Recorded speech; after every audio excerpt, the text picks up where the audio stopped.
ముందే ఈ ఇబ్బంది ఉండేది సార్. తర్వాత ఒక 1 ఇయర్ తగ్గింది, మళ్ళీ నార్మల్ అయిపోయింది. అంటే మళ్ళీ సేమ్ పెయిన్ వచ్చింది. స్టార్ట్ అయిపోయింది.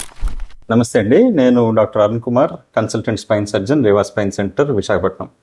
సో చాలామంది యూట్యూబ్ వీడియోలు చూస్తున్న వాళ్ళు కానీ లేకపోతే నా దగ్గరకు వచ్చే పేషెంట్స్ కానీ కొంతమంది అడిగే క్వశ్చన్ ఏంటి అంటే వాళ్ళకి సర్జరీ చెప్పిన తర్వాత లోపల స్క్రూలు రాడ్లు వేస్తే కొంచెం భయంగా ఉంటుంది, లోపల అలాంటివి ఏమి వేయకుండా ఏమన్నా సర్జరీలు ఉంటాయా, వేస్తే ఏమన్నా కాంప్లికేషన్స్ ఉంటాయా, ఎలాంటి ఇబ్బందులు ఉంటాయి, ఆ ఎక్స్పీరియన్స్ ఎలా ఉంటుంది అంటే మొన్న రీసెంట్గా సర్జరీ చేసిన వాళ్ళు వస్తే ఆవిడ నోటితోనే ఒకసారి విందామని ఈ వీడియో చేస్తున్నాను.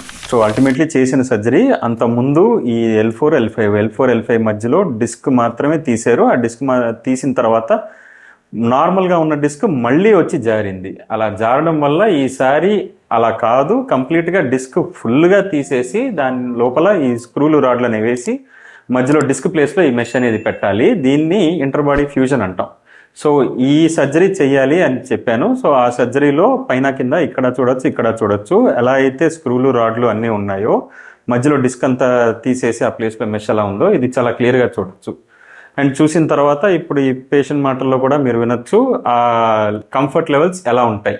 చేసి 3 months అయింది, 3 months తర్వాత కంఫర్ట్ లెవెల్స్ ఎలా ఉంటాయి అనేది తెలుస్తున్నాయి. సో మేడం చెప్పండి, మీకు అసలు ఇబ్బంది ఎప్పుడు మొదలైంది, ఎన్ని సంవత్సరాల ముందు మొదలైంది, ఎలా ఉండేది?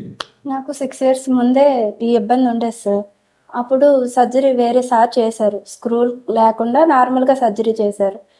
తర్వాత ఒక 1 year తగ్గింది, మళ్ళీ నార్మల్ అయిపోయింది. అంటే మళ్ళీ సేమ్ పెయిన్ వచ్చింది. స్టార్ట్ అయిపోయింది ఒక 1 year బ్యాక్ నుంచి. ఆ తర్వాత మీ దగ్గరకు వచ్చాము, కలిసాక సర్జరీ పడుద్ది మళ్ళీ ఆ సర్జరీ. ఇప్పుడు సర్జరీ చేసాకైతే నో ప్రాబ్లం, బాగానే ఉంది. స్టూల్ పెట్టాక 3 monthsకి బాగా కంప్లీట్గా రికవరీ అయిపోయింది.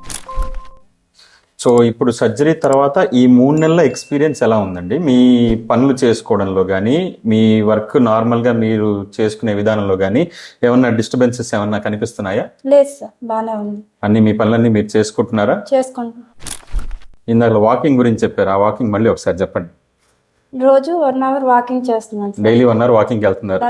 1 hour వాకింగ్కి వెళ్తున్నాను. వాకింగ్కి వెళ్ళకపోతేనే కొంచెం ఇబ్బంది అనిపిస్తుంది, వాకింగ్కి వెళ్తే బాగా ఫ్రీగా ఉన్నట్టుగా అనిపిస్తుంది.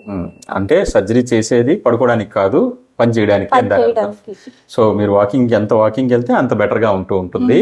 ఎన్ని పనులు చేయగలిగితే అంత బెటర్ గా ఉంటుంది. దాంట్లో ఇబ్బంది ఏం లేదు.